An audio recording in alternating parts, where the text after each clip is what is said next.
Welcome back to the Beyond the Buckets. Happy to have one of the young and up and coming entrepreneurs in the U.S., John Hartofilis. Welcome to the program, my friend.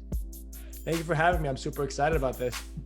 Man, there's been a lot since I came on your podcast that, you just a whole bunch of recent success for you. And I'm just so happy for you. But tell everybody a little bit that might not know what's going on with you, kind of this recent success and some of the things that have been going on.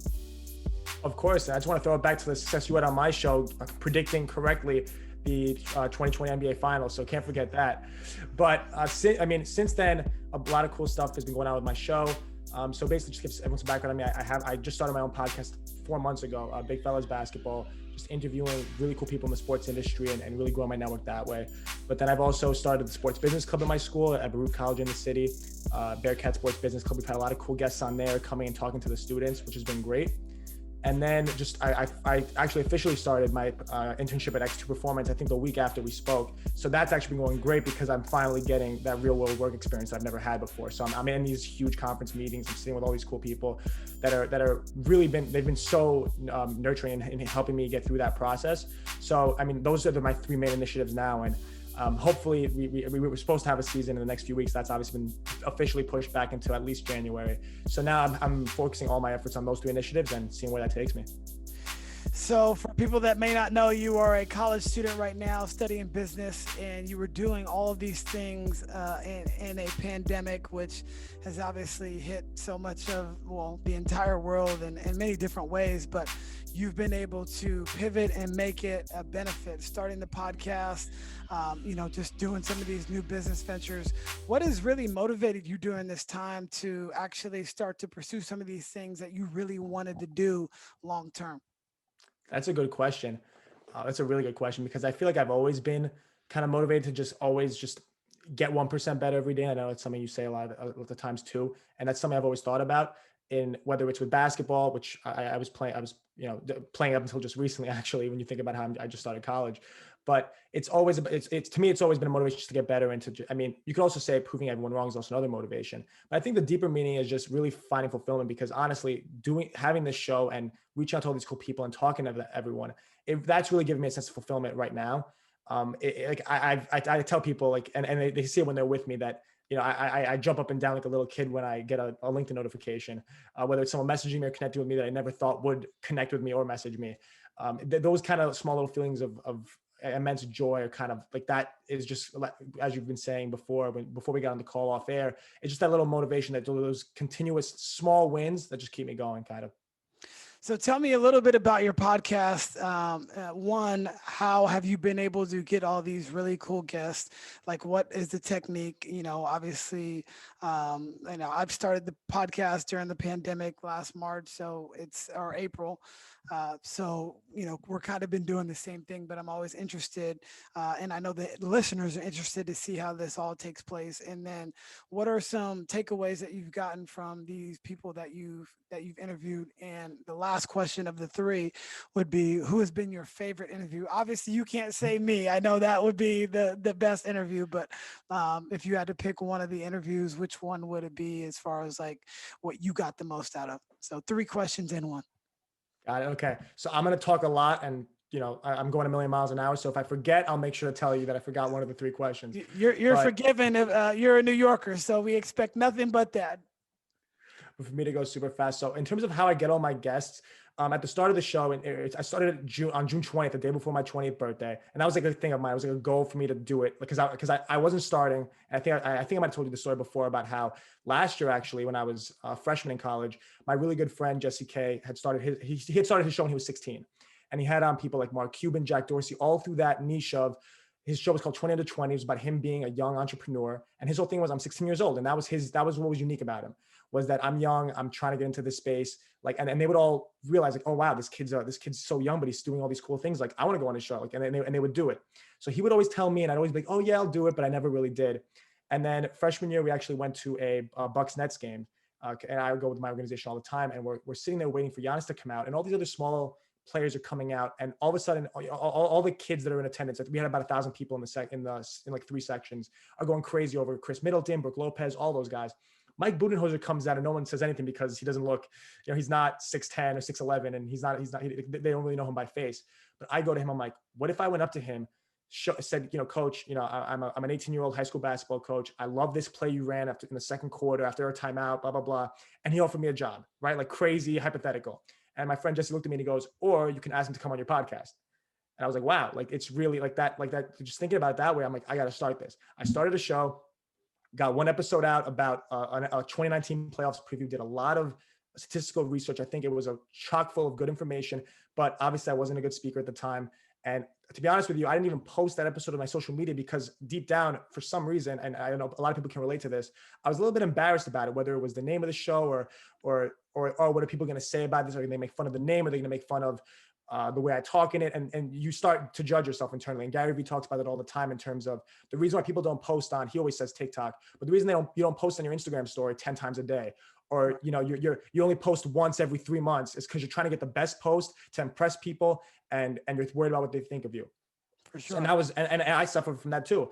And then during the quarantine, I was like, you know what? Everyone's starting podcasts. I got to do it. And still, for all of April, all of March, all of April, all of May, I didn't even do it. I would think about it. I had a Google folder open, all these little things inside, whether it was names or topics or ideas, or I could do this, but no action.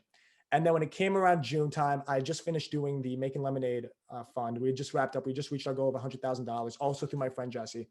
He had started that, and I was like, you know what? It's great that I'm doing all these cool things with other people's initiatives, and because I'd done more on top of that as well. But I was like, you know what? I gotta do my own thing. I have to go all in. So I put that hard deadline of June 20th, got all my logos, everything set, published my 3 episodes at the time. But at the time, I was doing a lot of player breakdowns because I was like, you know what? I want someone, if I ever, my goal is to be an NBA GM. If anyone from the NBA ever looks at my podcast, I want them to see, okay, John knows what he's talking about. He created 100 episodes going in depth on these players with statistical analysis, and he knows his stuff. What I didn't realize, number one, is that people found that boring. And my friend, I have good friends, and you need good friends to tell you, hey, John, your episode put me to sleep. And I was like, you know what? Thank you. It's constructive criticism that I have to be change it up a little bit. If they all told me it was good, I'd still be doing that, and I wouldn't be where I wouldn't have made the steps I've taken. Right. So you need people to tell you that. And eventually I've changed into that interview format. Now, the issue with that was, how do I get guests? I have no connections in the space. Outside of Xavier High School in the city and maybe the Super League, which is the Greek organization that goes to Greece every year and does all the things with the Bucks whenever they come to the Nets games, I have no basketball connections at all. So how am I going to do this? Could I use Instagram DMs? Sure, but who's going to respond to that? I have 1,000 followers, if that, at the time. Who's going to respond to my DM? LinkedIn, though, I realized if I put all my effort into making a really good LinkedIn profile and I look legit, and you see that LinkedIn profile and you're like, wow, okay, this guy's a 20-year-old young professional. He's got his stuff. He knows what he's doing. And I maybe I leave a note on every single connection I send on the ones that are really important. And I take the time and I research and I go through company by company and I send out these connection requests and I make it really personable. And then on the off chance they connect with me, I follow up and I'm consistent with it. And I have folders where I have all their names and I have when to follow up. And I really, I'm a psychopath. It's no secret to anyone, but really put that kind of level of passion into making sure that this stuff happens. Guests are going to say yes. And at first, my first big guest was Coleman Ayers, who most people don't know, but he started a YouTube channel. He's 21 years old from Washington, D.C. And I was watching his videos when he was 17, and he maybe had like 1,000, 2,000 subscribers, but he just somehow came up on my YouTube page. And I thought he was way older because his voice was super deep, ended up being only a year older than me. So I was like, wow, this guy's another young kid starting his own thing. How cool is that? Let me ask him to come on the show. He responded immediately, came on. And at that point, I get a yes from someone that to me was untouchable, because to me, he was, some guy on YouTube that I would never get a chance to talk to. Now I'm talking to him. It's like, wow, I could really do this. So let me keep on aiming bigger. Let me go to Alan Stein Jr. next. He said, yes, super nice guy.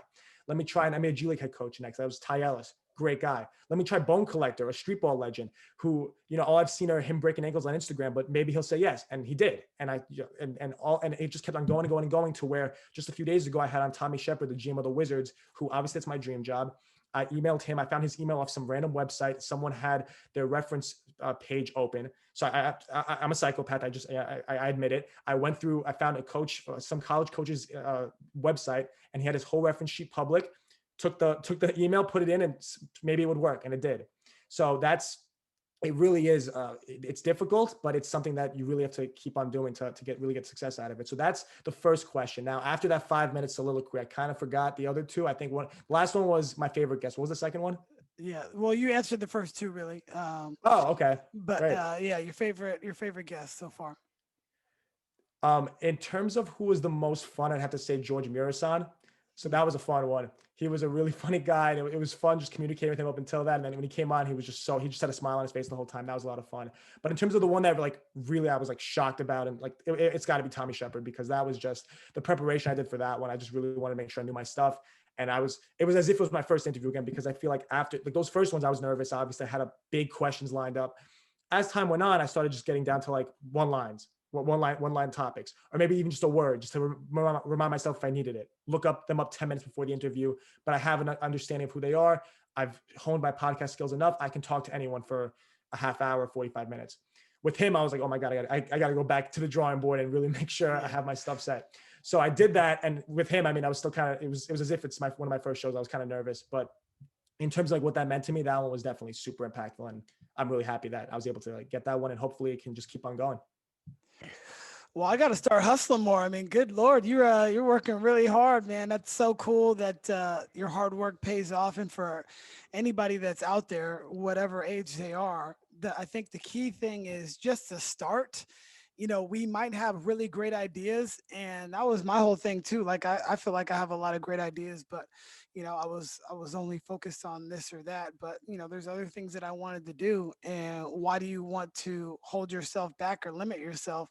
Because you can really do whatever you want. And if you're willing to find out and put the work in and research, and I think it's really cool. For me on the interviewing tip, I was nervous too when I first started. So everybody gets nervous, and now you get comfortable. Like you just mentioned, you can talk to anybody for 30, 45 minutes or even an hour, and just keep the conversation going where it's interested. And especially if you really like what that person is portraying, or you just already have a fondness for that person, it just makes it easier. And you're actually really good at reaching out to people. I don't even know how we came in contact.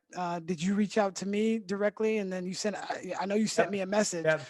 I rarely send messages. I like to make the connections. If somebody sends me a message, then great, cool. I was like, great, let's have a interaction. And then, when I saw your stuff and I looked your podcast up right away, I was like, man, this kid's young, but he's really doing it. And I was just so impressed with you. And yeah, that was really really cool just to see somebody that's so young.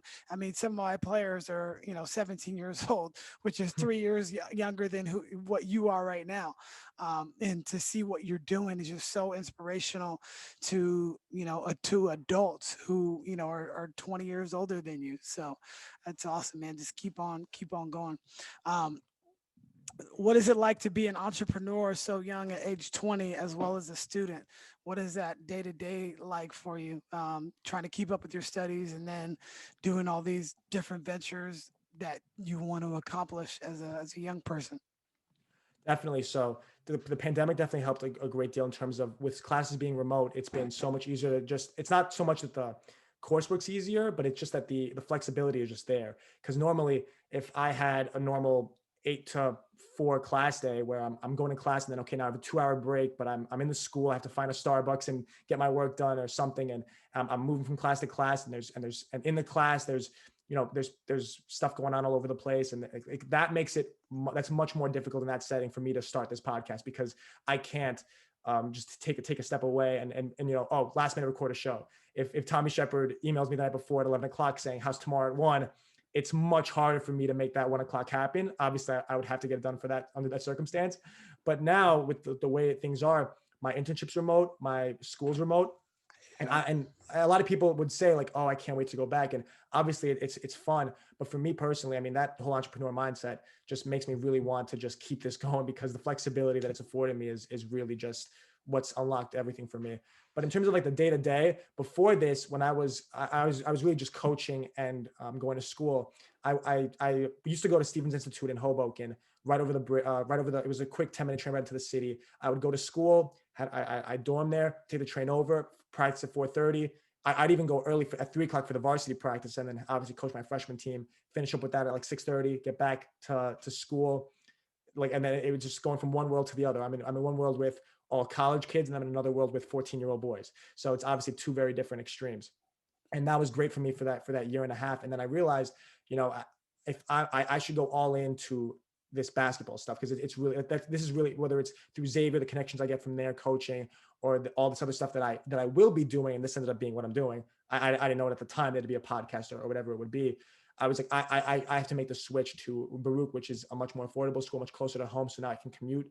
And obviously now with the pandemic, that was also taken out of the equation, but I'm able to stay at home and do everything I want to do with basketball, and really go all in. Right. That's awesome. Who have been some of your mentors? Obviously, you mentioned Gary Vee, who is a mentor to a lot of people. But are there any other mentors that are out there on the digital world, or people that you actually know that have kind of helped you, take this journey?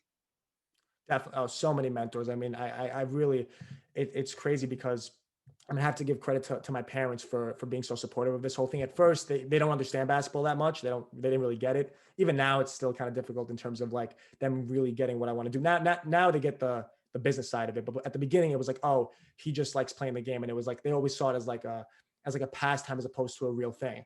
And Right. now, even with the podcast, at first it was okay. He's up in his room with him. He had us make this trifold with all these foam pads to make the sound good. Like I don't know what he's doing, but he's doing something up there. I mean, he's doing at least something productive, maybe. But now they realize like, oh wow, I mean, just a few nights ago during dinner, like, can you show us some of your episodes? Like, we really want to see it. We don't know the basketball, but we really just want to see what you're up to. And they're like, wow, like this stuff's really cool. But even like before that, they really gave me a really good support system for believing myself to start something like this. In terms of basketball wise, I have so many coaches that, I mean, really almost every coach I've ever played for, I feel like really believed in me, because I would like to think I gave them a reason to. I always was that hard worker, hustle guy that would stay after and ask questions. And even though I wasn't the most skilled, especially at the beginning until later on, I was always that guy. I was always the guy that would not play a minute and then go to the coach's office and say, thank you, coach. See you tomorrow morning at practice. And then show up tomorrow morning at practice and give it my all, like 100%, even though chances are I'm not going to play for the next 2-3 weeks because we have a hard schedule. Like, even though that was the case, I always brought that attitude. So I feel like most coaches looked out for me. In terms of the ones that, I mean, I have to say, Coach McGuinn from Xavier High School, I was cut from the program freshman year, from the freshman level, from the JV level as a sophomore, and then from varsity as a junior. But he saw the improvement I made over that time and offered me a spot to play as a senior. Obviously, I worked very hard, and he respected that so much that he asked me to come back just 1 year after just right after graduation to coach the freshman team. So he obviously believed in me a lot. So he's been a tremendous mentor for me. And then I have multiple other mentors, whether they're from Super League or such, that really just, I mean, from Super League, I went over on the Greece trip. I was like you said, I was 16, so same age as a lot of your players. We went over to Greece for this trip. My parents didn't even. One of my other coaches, Coach Pete, who's my childhood coach, he was also another huge mentor for me. But he went on that trip, so my parents like, oh, we'll send John by himself to Greece with someone, James, who's my other mentor. But they're like, oh, we don't know him, but if Coach Pete's going, we'll send John. And James ended up becoming a great mentor for me, because while there, I was maybe not the best player on that team playing internationally against really good competition, but he saw that I was. Well, after the trip, we had all these highlights, and he wanted to do something, but he didn't have the means to make a video for that. And I was like, oh, I could do a highlight tape. So I did that. And he's like, oh, can you do that? Can you help me with my website? Can you help me with this? How about that? And I kept on doing that stuff. And now I'm basically his right-hand man and everything with Super League or that company. So he really believed in me. I mean, from there, he was like, okay, he believed in me enough I was probably the only kid on that trip he didn't know. He just took me off of Coach Pete's recommendation. I go on that trip. He believed in me a lot there in terms of playing and stuff. But then also he was like, you know what, let me give this guy kind of the keys to everything I'm doing. Now I'm running his social media. I'm running all this stuff for him. And he's another big mentor for me too. All of these mentors kind of have really given me an avenue to really believe in myself. Because it's as a 16, 17-year-old, it's kind of crazy to realize that, oh, wow, this 35-year-old believes in me. They really think. And it's something that I'm really realizing now too. I mean, I'm having all these cool guests on, and they always end the call once I stop recording saying, I really believe in what you're doing. Like and all these supportive words. It's you really have to give someone a reason to say that. Like when you're, I mean, and I always had to do that by working hard, and I was asking questions and practicing. I would always be told by all my coaches, John practices in-game stuff. And that's why I think they became my mentors, because they realized, you know what, this kid could use it. Number one, because he's not the most skilled, but he tries so hard to have to be his mentor. And in terms of that whole talk about mentorship, I really try to give that to my players now, because I'm very close to them in age. So it's difficult for me to be that kind of authoritarian where I'm screaming and yelling and it's my way or the highway. So I'm much more of that assistant coach where, I mean, I'm much better in that assistant coach role than I would be in a head coach role, because I'm much more of that pull someone to the side, talk to them about, okay, this is what you got to do. Or you had a problem at home, talk to me about it because I can relate to that. Or you had a problem in school, talk to me. I took that class 3 years ago. And that's kind of been my whole method of extending that mentorship to them, as well as kind of the mentors I've had in the past that kind of gave me the opportunity to really think about it that critically at such a young age. Well, the best part about it is your hard work has put you in all those situations. So even if you were coming up short on your goals, you were still able to achieve a lot of success because you were willing to put in the work. And so even if you were getting cut from those teams, you didn't let that, deflate you completely. Obviously, you were sad about it. Obviously, you wanted to make those teams, but then you just continue to work, and it's put you in a situation where now everybody respects you because they know that you put effort and work ethic in to get to where you got. And that's really ultimately what we're trying to teach these kids at, when you're teaching your freshman kids, or I got my varsity team. Like, we wanted to teach them those habits that are on the basketball court, but they translate to everything else that goes on in life. And that's really what it's all about. And you didn't once talk about any of the games that you guys played in. You talked about the relationships that were formed and the hard work that it took on the court, but you didn't talk about any of the games. And I think us as coaches, we have to really understand that it's really not about basketball. I think we talked about it, or maybe you mentioned it somewhere in one of our conversations about Isaiah Yep. Thomas and, Yep. the secret about basketball is really not about basketball. But that's same thing about life, but it's really about how you're treating people, how you're accepting people. If you're older and in a situation where you can lead and mentor, do it.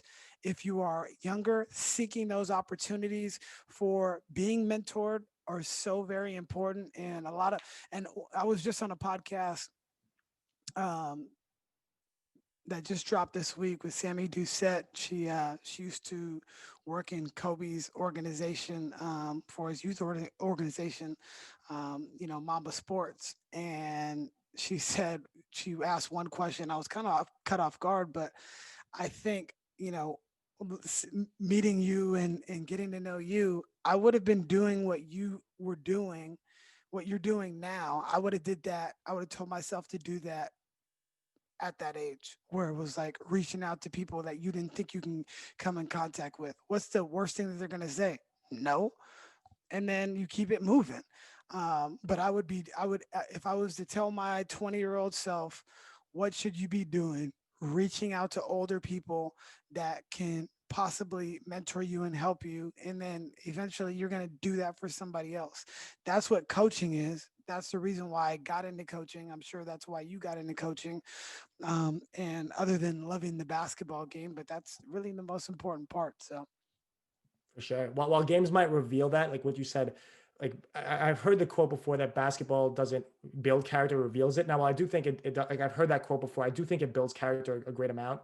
I do have to, I mean, I think we kind of forget about how much it reveals it. I do think that, well, I didn't bring up those games. There were so many times, whether it's in a game or in a practice, that I kind of revealed my character. And that's what kind of, I think, stood out to those coaches, to make them say, you know what, I'll be, I really have to, to put some extra thought into this guy. He might not be the best kid in the gym right now, but he's trying harder than anybody. I really have to extend that hand and be his mentor. And it's really just in those last few years, I really understood that at a young age. And it's kind of brought me to where I'm now, because they've extended that hand since I gave them something to believe in. For sure. We love coaching kids like you, for sure, too. Tell me about NBC and ESPN. You just recently appeared on there and you got some really cool awards. So tell me about that. Oh, the NBC stuff is, that's all from Making Lemonade. I did a lot of, okay, can you still hear me? It sounded like it, oh, that sounded like my headphones came out. Oh, I don't know. Maybe you can cut that part I out. I don't got know. you. I'm not going to cut it. Oh, okay. Never mind. Anyways, sounded like the mics went out. But the NBC stuff is all through Making Lemonade. I did a lot of video editing work for them. So I believe the NBC one was, they did a spotlight on us, a hero of the day. That was back in April. Really cool that they picked us. And Bruce Beck, had a whole rundown on. It was actually the Baruch baseball team. I wasn't involved. It was my good friend Luke Lombardi, but he did a whole spotlight on us. And I kind of put together the video with all those clips. ESPN was a fun one because their quarterback Will Levis was a part of the club, and I did a whole montage of his. He did a 5-mile run backwards to raise money. So he did a full 5-mile run. I took all those clips and edited it out mile by mile, which was cool. And all those got, that was national publicity, even though I wasn't the subject of them. I still played a role in editing them. So I really appreciate, love doing that and seeing my stuff, the stuff I made up on those national markets. But in terms of the award that you just mentioned, I did win the Big Initiative Award from the Michigan Sports Business Conference. I was really excited about that because I just started my own sports business club at Baruch with the Bearcat Sports Business Club. And what Michigan did was they had a 1-month application period where you just talk about, number one, talk about what you've done. And I think what I've done over the quarantine has really helped me win the award. But then also who's your biggest mentor in the sports industry and stuff like that. And after answering all those questions, they emailed me a couple of days later saying that we'd like to extend the award to you. I should be getting one. I wish I could show it to you now in my house if I had the actual physical award, because it's really nice. It's a really cool award. And it's like the first like legit, I think it's like, I'm not sure if it's made out of glass, but like a legit award that I've ever owned. So I'm really looking forward to that. And it's the first time I've been kind of in any way recognized for my sports business stuff. I've been recognized before for, your basketball, participation trophies, or your team won the championship or something to that effect. But this is my first like real award for, you did something on your own and it worked, and people respect you for it. So that part's pretty cool. Even though I wouldn't say I do it for that, knowing that people see it that way, especially older people, and they believe in me in that way is definitely really gratifying. I love it. First of many awards, by the way. What's your advice to young people out there that want to do something that they really enjoy, and how would they go about it? Well, I would definitely say start, but I feel like we kind of beat that down this whole podcast. I'm trying to think. My biggest thing is always, my one word is always passion. So it is, if you're passionate about something, I think everything else will follow. Really, my advice for everyone would be that nothing, it's very basic, but really nothing is impossible. When I really can't think of something. And I'll actually take this a step further. When I was trying out for the team as a senior, no one had ever made the team as a senior before after being cut 3 years in a row. There had been guys that had transferred in as seniors and made it, sure. There had been guys that played football for 3 years and then they got a concussion, so they couldn't play football again, so they played basketball. But there'd never been someone that got cut freshman year, sophomore year, and junior year and made it as a senior. So my whole thing was, I don't have any I've never played organized basketball before, like real organized basketball. Why would he take me, right? And that's something, and a lot of people would tell me that. They'd be like, oh, like maybe not, maybe they wouldn't like put me down, but they were trying out too. Let's say they tried out freshman year, sophomore year, and junior year would come. So let me backtrack even further. Freshman year, about 100 plus kids try out for the freshman team, if maybe more at Xavier. About 250. It's an all boys school. Almost everyone likes the sport of basketball. They all come. After they get cut, most of those kids quit. JV, you only have about 40 kids. Out of all the sophomores, from those 100, 60 of them just gave up and said, I don't want to play basketball anymore. There's no chance. I have no chance of making the team. I'm done.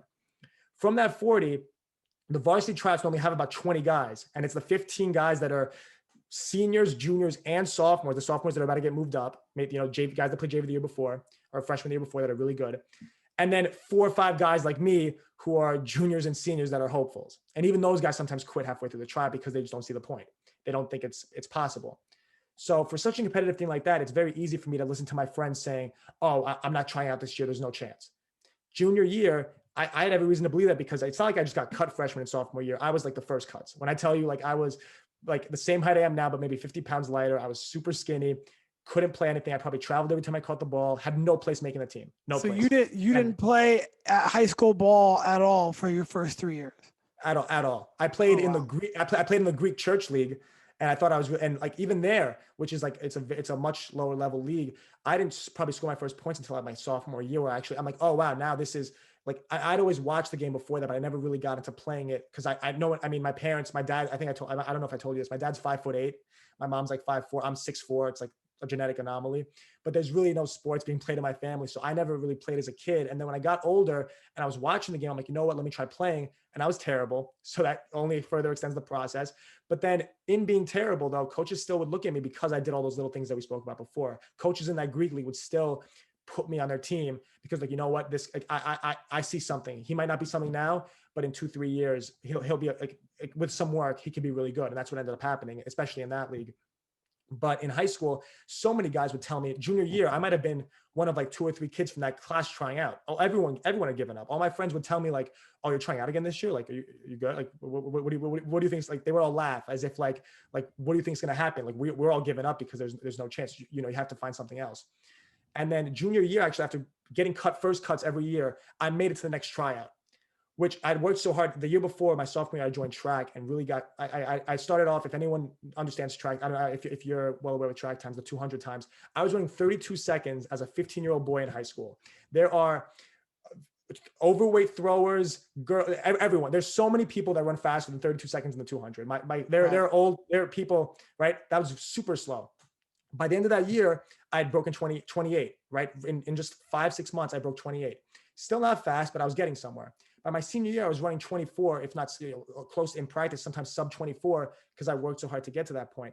But off that point, though, of how slow I was and how bad I was, I really put my effort into track and really getting fast. So when junior year came, maybe I didn't have the basketball skills, but he was like, wait a minute, John got cut last year from JV, but right now he's keeping up with the varsity guys. We're running 6'4" so six lengths, other side goes. I'm not sure if you're familiar with that workout, but we're doing those, and I'm keeping up with guys that are superstars at the varsity, like are the best players at the varsity level. I was right there, not beating them, but right there. So he was like, oh wait a second, like this guy's serious. Like he's here to make this team. So I didn't end up making it, but I made it past the first tryout, and I saw my name on the list for the first time and thought, oh my God, it's possible. Like before that, it wasn't possible. Before that, I was trying out because you know what, I'm a hard worker. I'm going to try out because I'm not going to give up. But then I'm like, wait a minute, like I could do something with this. So I end up getting cut, and I'm like, okay, there's like the reason the coach had told me straight up, he said, this guy's better than you. This guy's better than you. That's why you were cut. There was no sugarcoating it. It's like, these guys are better than you at basketball. That's why they made it and you did it. So now I have a hit list. I don't want to get all Kobe, but I had a hit list. These are the guys I have to be better than. And by this time next year, if I work this much harder than them, and it's like this, right? At some point, even though I'm here and they're here, I'll pass them. If I go a little bit up and they're not going up at all, I'll pass them. So by my senior year, we get to those 6'4" and I'm lapping guys. I'm running around. We're doing multiple rounds, and I'm still full of energy because I'd done 6'4" all summer long going into that, and they weren't. Now with that, all that is to say is that if I had gone into that thinking, well, there's no chance. Or for example, I also thought to myself, I might be as good as I could possibly be. And he might say, you know what? I just want to take a sophomore instead. I want to take someone younger that he only has a year left. He doesn't know the system. He doesn't know how to run plays. I'd rather take a sophomore that maybe isn't as good, but I have 3 years of him. And that was a very real thought process. But then I also thought at one point, if I come back and I'm LeBron James, he's taking me on the team, right? You know what I mean? Like if I come back and I'm that good, he can't say no to that. I just have to be that good. So that's, I mean, really like there's so many things that's my way of saying, when saying nothing's impossible, there were so many things telling me that it was impossible, and just understanding that, well, if I'm the best version of myself, it's not that impossible. Or, you know, if I get to that level, if I'm that good at what I'm doing, it's not impossible. That just kind of is a mindset changer of realizing that if you are the best you could be and put all your passion into something, how could it be impossible? If someone's done it, especially if someone's done it before, like for me being a GM, that's a lofty goal, but a lot of people have done it before. There's 30 of them even though that's not a lot, and there's a lot of people that want that job. There's 30 GMs in the world right now, and guys get fired all the time. Guys, in terms of how many GMs there have been in total, people named a general manager, a couple hundred, like a lot. There's definitely been a lot. Why can't that be me? I just have to do what they've been doing and realize that it's not impossible. Right. Well, you rocked 21 in high school, I believe, and one of the best 21s was Kevin Garnett when he was with the Timberwolves, and he mentioned it. Anything is possible when he won his championship. What was that? 2008. So, yep. Yeah, I do agree with you if you're willing to put the work in. So it is, I will say this, it's not possible for people with no work ethic, but somebody with a work ethic, for sure, anything is possible. Looking forward, you got three guests that you would just like absolutely go bonkers over if you had them on as your podcast guests. So who would the three be? That's a good question. I'm gonna go Adam Silver right off the bat, just to get that out there. He would definitely, I mean, commissioner of the league. That would be, whenever people ask me, I mean, because a lot of times I hear guys like, I think Eric Thomas is also a motivational speaker I like to listen to a lot. He'll say, what's your goal? I remember I went to one of his events once, and he was like, what's your goal? Write it down. So I wrote down, be an NBA GM. And then he goes, now cross that goal out and get a bigger goal. And I was like, damn, man, like what do I do now? Like, so I'm like, okay, you know what? Commissioner of the NBA. That's a bigger goal. So I mean, I always think that's funny because like no matter how big you dream, there's always bigger. Like NBA GM is a huge goal of mine, and it's something that's obviously real life to, but and there's no higher level of front office managing than that. That's the type, but there's always something bigger. So that's kind of my funny story on how there's always something bigger. But definitely Adam Silver. Oh, I have to think. Stephen A. Smith. Stephen A. Smith was probably the first person I ever watched talk about basketball. I mean, and it's funny because everyone thinks I'm going to sports journalism, even though I'm a business major and I'm going to the business side of things. But they're like, oh, you're doing this podcast, you're gonna be a journalist one day. Like, well, that'd be great. And I used to have those thoughts in high school of being a sports journalist. Stephen A. Smith was one of those guys that I was always like, you know what, I'd love to just talk to him for like 10 seconds. Just like say hi to Stephen A. If he said hi to me back, I'd freak out. Like I'd definitely fangirl over Stephen A. Smith. So Adam Silver, Stephen A. Smith. And these are good questions. I got to think about these. Oh, Giannis, for sure. Never mind. No question. That just came right. I'm like, you know, they don't have to be executives. Giannis, 100%. And it's Well, when you get all three of those guests, you know, we'll run this back and you can put that up there, just like my NBA Finals prediction. For sure. And just to pick up off that last point, that's not impossible. Sure. Is it hard? Is it very hard to get a two-time MVP or the best sports journalist in the world or the commissioner of the NBA on my podcast? Of course. But I'm planning, hopefully I'm working for the NBA in the very near future. What's to say I don't end up becoming friends with someone that's friends with Adam Silver, and then that ends up happening? Or with Stephen A. Smith, same thing. Or with Giannis, I have a lot of friends that used to play with him in Greece or something. Maybe that could somehow be down the line where it's like, oh, you're on FaceTime with Giannis. Like, oh, just, you know, mention it to him. And maybe he says yes, because he likes he likes my attitude. And that's how a lot of them work. A lot of these guests that I have on, they don't come on because it's a great use of their time, right? I mean, I don't get that many listeners. There's definitely a lot more valuable things that they could be doing. They're not getting a lot of exposure. They're not making money from it. Obviously, they're not, but that hour of their time, however long it is not being put towards advancing their career by any stretch of the imagination. But it brings them fulfillment knowing I'm helping this 20-year-old kid out. I'm really making a difference, because for me, that hour is the most valuable thing I could ever have. I think that's kind of the biggest thing, is that it's not that Adam Silver's gonna come on my show because he really wants to, you know, come on my show to spread out his name or his likeness or whatever it is. He'd be coming on my show because I would have gotten to a point where he's like, you know what, this guy's serious. Or, you know what, I really want to, this guy's been doing so much. He's only 22, let's say at the time, or 23 at the time. Maybe I'm still 20 when it happens. Who knows? That'd be great. But he's like, you know, I believe in this kid. He can go somewhere. He might be in my league one day. He might be a GM in my league one day. I want to give him like a quick 20 minutes. Your youth is a huge benefit, because, you know, when somebody's older, you think that they have ulterior motives or whatever the case may be to get them on to hopefully, you know, get more listeners or viewers or whatever, whatever you're talking about, right? But you being so young, I do think that is a great benefit, because, hey, I'm 20 years old, I'm a college student. That's a great story. Like, and anybody that was 20 years old, which anybody that's older was obviously 20 at some point, you want to help these people out in those if they reach out, because you know how hard it is to reach out. Like, it's hard to reach out to say, I'm going to email somebody and really have a thoughtful, detailed response, you know, because we connected on LinkedIn or anybody that emails me, I try to always help them out. Like, I'm trying never to say no to certain things, because it's for me to come on your show is only an hour, but who knows, like, if it helps you, great.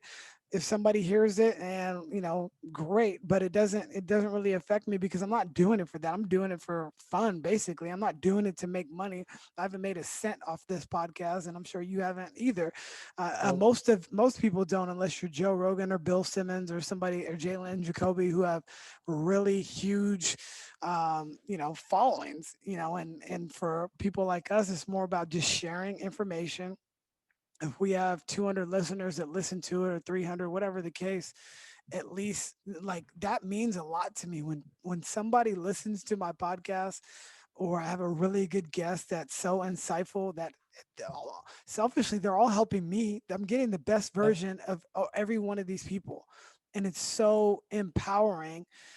So selfish reasons, like, I'm reading a book every time. about somebody that is really influential in their space, whether that be a coach, whether it be a business person, a young person like you get so motivated by that. So that's really why I do it, and you do it because you're passionate about it. This has nothing to do with being an NBA GM, but at the same time, like I say, Thomas, it has everything to do with that because the connections that you're making can't be duplicated by you in any other walk. Like you got an hour of Alan Stein's time or an hour of this NBA GM or George Mirasan or Bone Collector. That's important. And if you text me, if you came out to California, I got you, period. You know what I'm saying? If I'm in New York, I'm going to text you and say, hey, man, let's go to grab dinner or whatever. By that time, you might be 21. You might be able to have some wine or something. If you drink wine at that point. But like that's really what it's all about. It's about these really cool relationships that come on, and Adam Silver, Stephen A, as well as Giannis, they'll all be on your podcast at some point, or you'll be in a position that you can meet them. And you can bring value to them as well as they'll bring value to you. I have a selfish question. If there's one guest that I should bring on the podcast next, who should it be and why? And before you answer, if you listen, you know that you got to make that connection. So, Okay, good. I'm trying to think. This is how I've been going about getting most of my guests recently. By the way, I'll ask my guests who should come on, and then I'll hold them to it. I'm trying to think. Alan Stein Jr. Oh no, he already came on your show, right? Mm-hmm. You had him on. Yeah, he's very. I was gonna say because he responds like in a second. Like he's so good with it. He'll do on anything. Like he's a great guy. Probably George Mirasan. I feel like you'd have fun. Because remember when I told you about him, you kind of got pretty excited about him. Maybe him. Okay. He was my favorite. Weren't you on the WhatsApp with him? And he was like, yeah. You had a funny story about that or something like that? Oh no, he was just. It was funny because he was giving like one word answers. I was like, because you know me, I'm just talking nonstop, and I was trying not to bother him too much, but I was like, oh George, like how's this, that, and he goes, okay, like something like he would just say like okay, or like random, like he just like say yes to like something that required a much more thoughtful or long response. It was just, I mean, he was great though when he came on. I mean, he came on like right on like such a good guy. On like I don't know where he was. He said he was in DC, but it looked like he was in like some shack. Possibly in like I thought he was in Romania the way it looked like some scene from Rocky or something. Wow. But definitely really cool. That's good, man. Well, yeah, you have to connect that for us. But anyway, man, appreciate you for coming on. Yeah, thank you. Oh, thank you so much for having me. This was a lot of fun. I mean, you asked some your questions made me think. I mean, I've never normally on podcasts I just go, okay, yeah, I just spit some stuff out. All my stuff's back in my head, but those top three guests, I really never thought that big before. So thank you for that and kind of really, really making me think a little bit. Definitely. Thank you for joining. We'll chat soon. Thank you for listening to the Beyond the Buckets podcast. Please remember to subscribe, rate, and share the show with your friends. And until next time, take care.